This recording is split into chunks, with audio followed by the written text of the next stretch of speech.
Budget 2025. As it relates to the 2025 budget, as I stated during Parliament last week, I will be returning in May 2025 with a version that includes only the 7 modifications and amendments already approved by Parliament.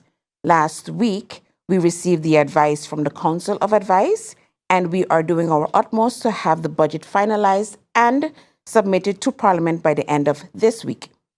As Minister of Finance, would I have preferred to return to Parliament with a more extensive amended budget for the year 2025 at this time of the year? Yes. However, when I previously stated in Parliament that I intended to return in June 2025 with a slightly amended version, several members of Parliament raised concerns and objections.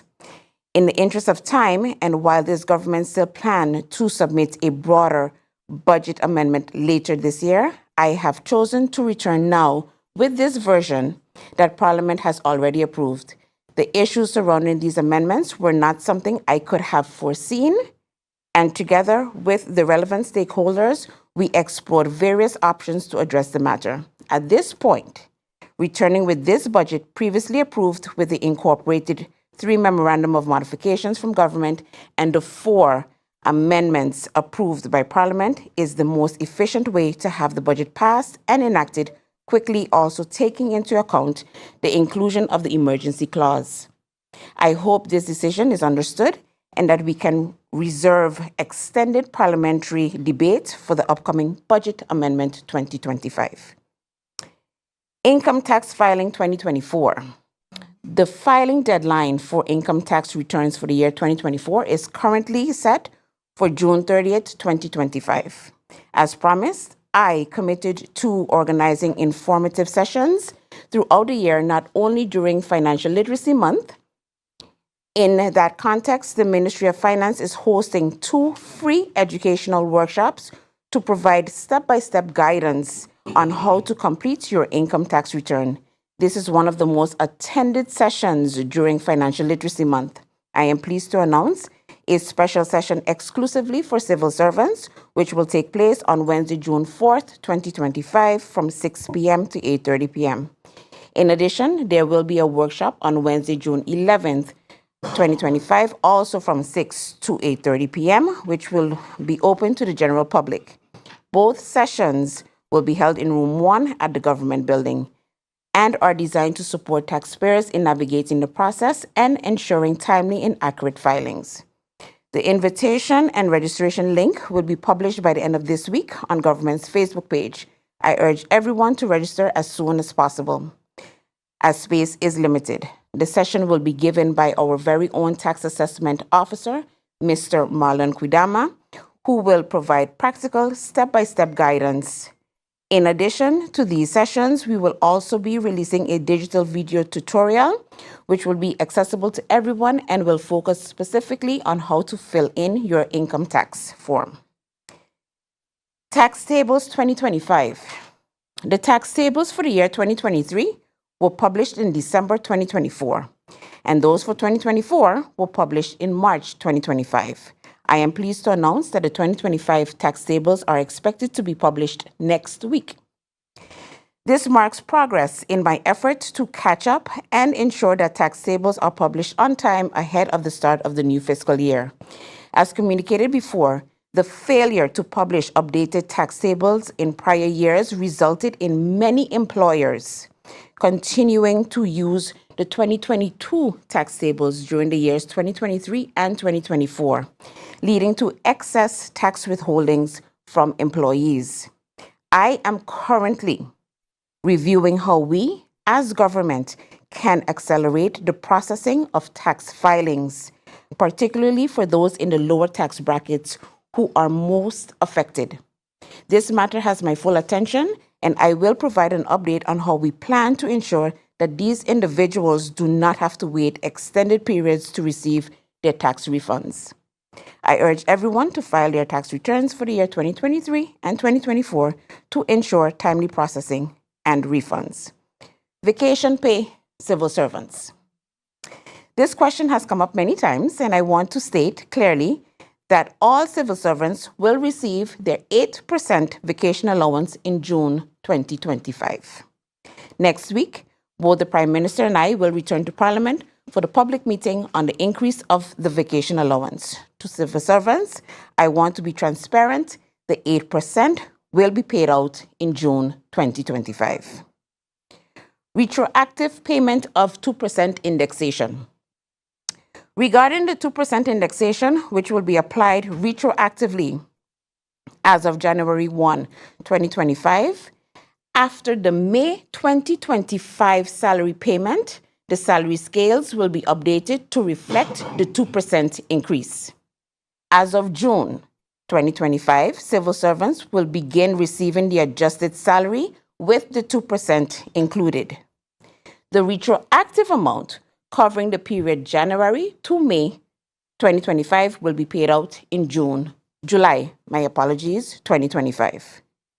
This timeline allows the Wages and Salaries Department sufficient time to perform the necessary manual calculations and ensure accuracy and payment for all civil servants. As such, in June, the vacation allowance will be paid out, and in July, the retroactive 2% indexation for the period January through May 2025 will be paid out.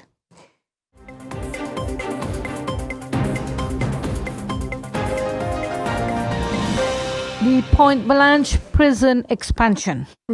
Can you give us an update on the hiring of the contractor and consultants? I find there isn't much transparency or information coming out about this prison expansion, so and as well as the LBs, as to when exactly you are going to start distributing the LBs for justice workers. That was two questions about two very different topics. But when it comes to the prison construction project, indeed, I think I had previously mentioned in a press briefing that we had a slight delay when it came to the tendering process. And since then, we've had to revise the tender to a different type of RFP process that is ongoing. Of course, UNOPS is taking lead in that with some collaboration with the ministry.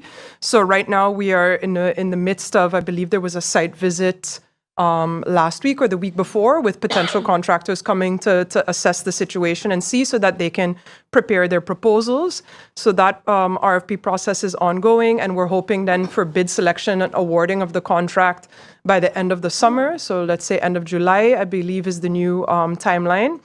And then we're hoping, fingers crossed, to begin construction in October of this year.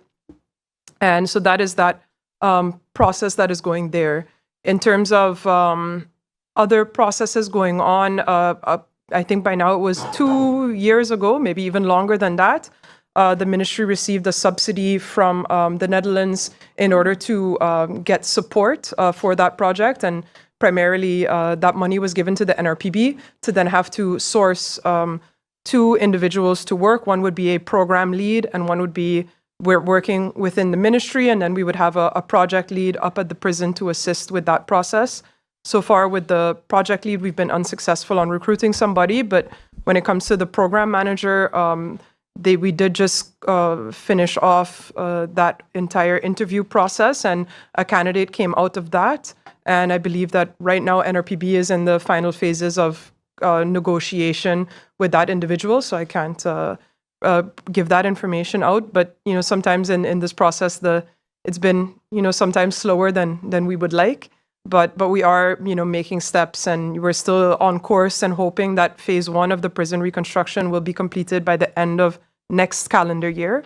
So by the end of 2026, which would mean that after phase 1, we would go from 80 available spaces to 120, so that we would have some extra capacity, but that of course won't mean that from one day to the next, we have 40 more spaces. Of course, it becomes a question of how can we actually utilize that space? So those are discussions that are ongoing now, because that also has a staffing impact as well.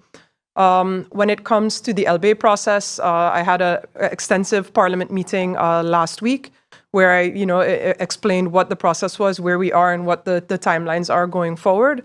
When it comes to the LBAs at the prison, the idea right now is that the rest of the ministry, meaning everybody besides the Point Blanche prison, will be handled in batches 14 and 15.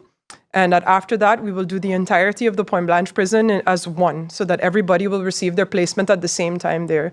Because I want to avoid what we've seen in other departments where, you have your colleague has it and you don't, and then you still get disparity within the organization. So that is my update there. And I'm hoping, again, to have the entire phase 1 of the LBA process, because there's phase 1 and phase 2 is all the retroactive from pre-2023, from the date from 10/10/10 up until the 31st of December 22. Phase 1, I'm aiming to have complete by Q4 of this year. Thank you, Minister Tacklin. Amo? I'll keep my question short for Romy. So my question, we've received quite some comments from people about the sailboat on the beach in Simpson Bay. The sailboat is deteriorating.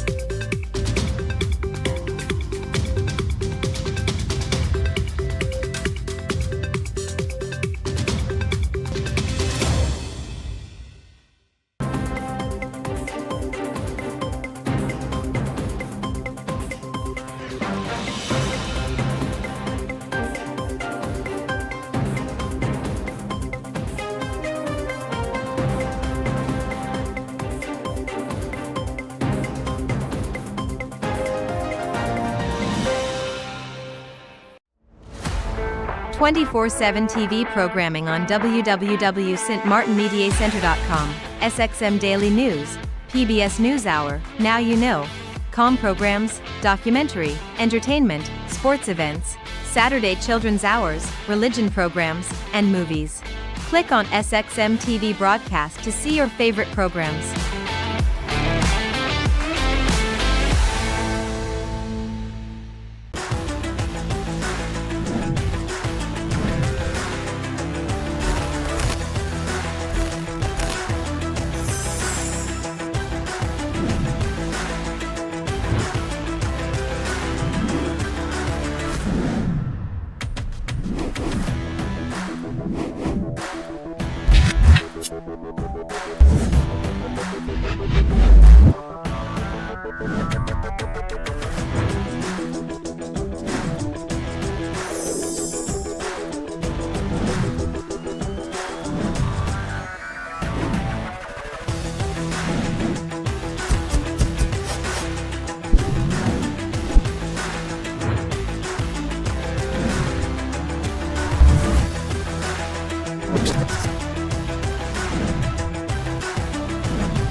Construction sale on the island.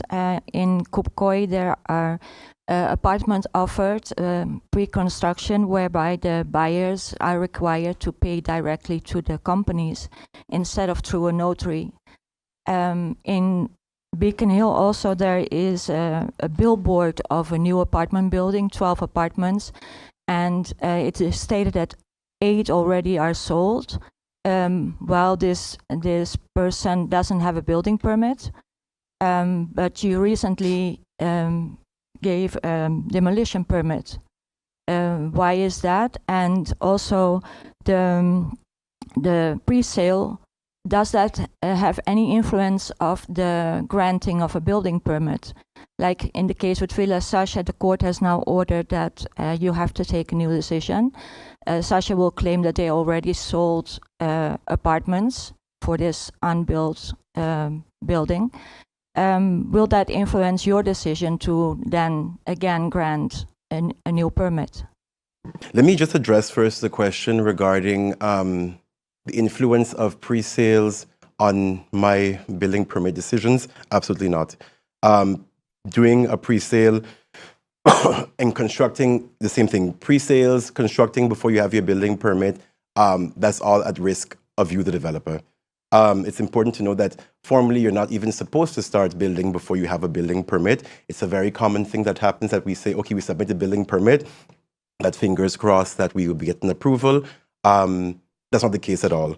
I think we've been having discussions around the idea of pre-construction because any sort of pre-construction gives the impression to a developer, to a potential buyer, that all permits are in place and everything is okay.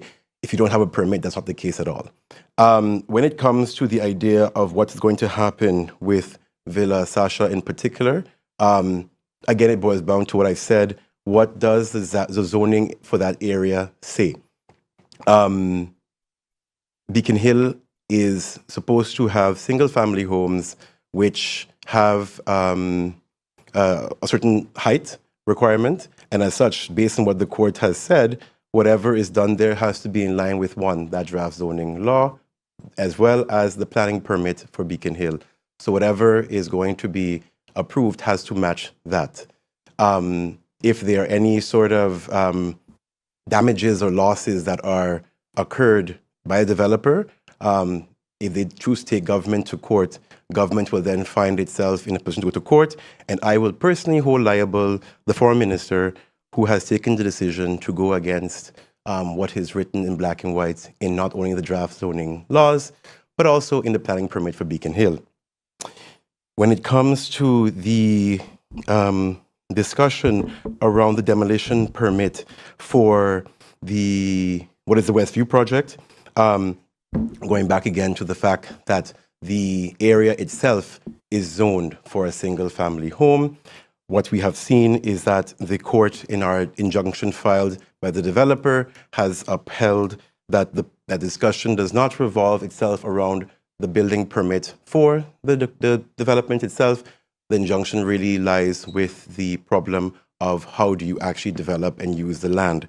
Thus, what has happened is that we have, as promised to the court, worked very closely to make sure that the proper permits are in place. For that, those civil works permits, and we've issued yesterday, or the day before, I've signed, they haven't been issued yet. I signed 2 days ago the 3 civil works permits for that area that involves excavation, felling of trees, and the demolition of the house that was demolished, already demolished, indicating as well where all the material is going to go and the timeline it's going to take to have those things done. Again, the question goes back to, I guess, why are we issuing building permits? Because the court case we were faced with didn't deal with the development itself. Of course, in the developers placing an injunction, filing an injunction on government, all interested parties could have joined the injunction. The affected persons did join the injunction to also sort of repropose their arguments as well. And the court basically ruled that from government side, we had to basically issue, work towards civil works permits. They indicated that the position we took to stop the works was legally sound, and thus the activity was civil works permits for the development that has a permit approved for already. Can I ask a clarification? Sure. When you went to Westview, you saw that the developer was excavating within 2.5 meters, the minimum of 2.5 meters of the borders, within a meter actually. So now that you approve the excavation permit, does that mean that they can continue to be so close to the retaining walls and to the building? Yeah, can you explain why and how this civil works permit? Yes. So basically, civil works permit gives the sort of the ground plan for how they use the land. And that's exactly what I'm trying to clarify. I'm not able to actually, based on this injunction, touch anything with the building permit. There's 2 reasons I indicated earlier to stop a building permit. 1, unexecuted within a year, and 2, not following the building permit. The issues now, that's what the court also indicated, the injunction deals exclusively with the lack of civil works permit and how the area is being managed, where all the material is going to go, particularly because we understood a lot of it was being improperly dumped somewhere else. The civil works permit basically supports the project execution, which, based on the court's discussion, was not a part of the subject of this injunction. So in long story short, the permit still stands unless, of course, somebody wants to take the developers again to on this on a legal basis. but the permit itself for the development still stands for Westview. My role is was to make sure that the procedures to have this development happen were put in place as required by the law and as supported by the injunctions ruling. But you know that there were 2 houses that were demolished and that there is a parcel included that they have no building permit for. So there's several parcels in this development, and if you go through the entire package, there's 4 parcels, of which the development itself is on what it was originally the parking lot. And then this is what is all in the building permit, in the works permits that are coming out within the next National Gazette.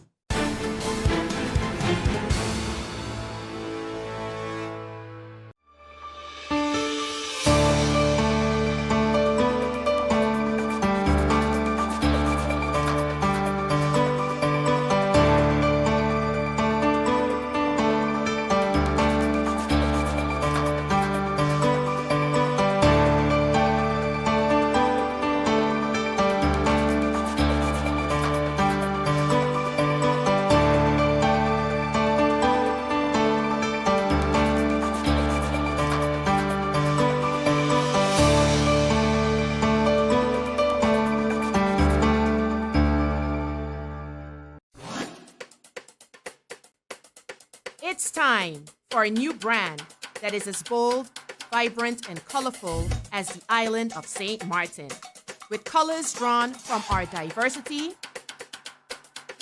cultural heritage, and nature. Our breathtaking beaches, waters, and sun, the majestic brown pelican, our national symbol, the radiant yellow sage, our national flower, the historic border monument signifying the Dutch and French sides, our exciting cruise, yachting, and boating ports, renowned Maho Beach and St. Martin Airport, the hub to the Caribbean. All these parts come together to create the shape of the island of St. Martin. More than a logo. It's a new brand that engages, excites, and will inspire travelers to book. It's time to tell the St. Martin story, to reintroduce travelers to St. Martin, to honor our past, to embrace our present, and shape our future. Our culture and diversity, Dutch and French sides, unrivaled cuisine, twice the nightlife, entertainment, and shopping, cruises, boating, and yachting.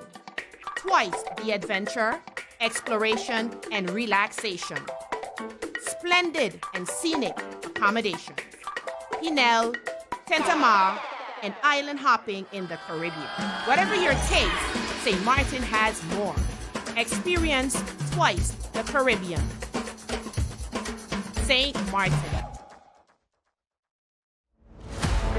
24/7 TV programming on www.stmartinmediacenter.com, SXM Daily News, PBS NewsHour, Now You Know, Com programs, documentary, entertainment, sports events, Saturday children's hours, religion programs, and movies. Click on SXM TV broadcast to see your favorite programs.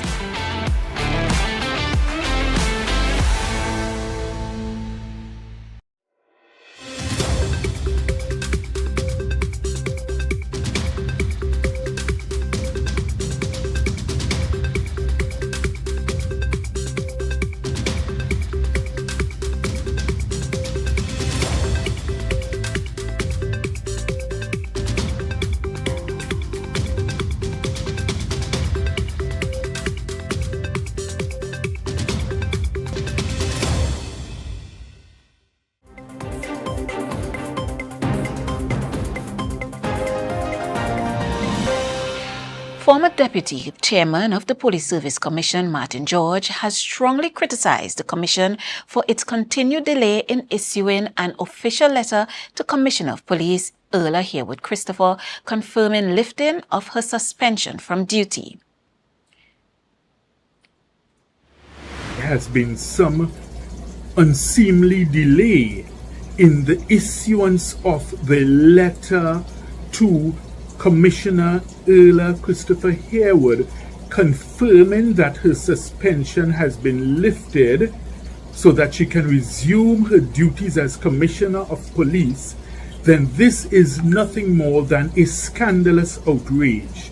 Martin George has criticized the Police Service Commission, PSC, calling its actions a clear dereliction of duty. He stated that if the PSC had reviewed the DPP's release and found through its own investigation no reason to keep Commissioner Erla Harewood Christopher suspended, then the delay in officially lifting her suspension is unjustifiable. If you would have had sight or knowledge of the release from the DPP, and based upon your own internal investigations, and if you have no reason for continuing the suspension from duty, then it appears to be, on the part of the Commission, a dereliction of duty. George revealed that the attorney representing Commissioner Erla Harewood Christopher sought insight into the delay in officially lifting her suspension. Up to yesterday,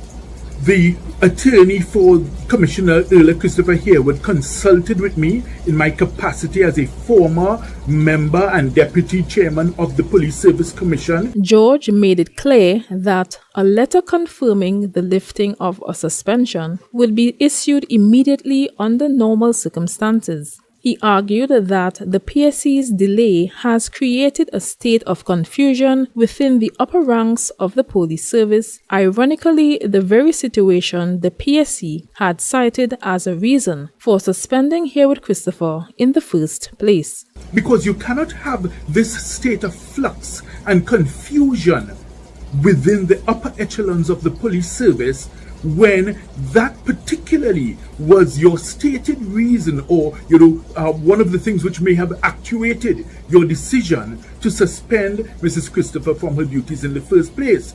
The PSC has not yet issued a public statement on the matter. As questions continue to mount over the delay in formalizing the Commissioner's reinstatement and the broader issue of succession planning, calls for transparency and accountability from the Commission are growing louder. Kimberly Mitchell, Tobago Updates Television News.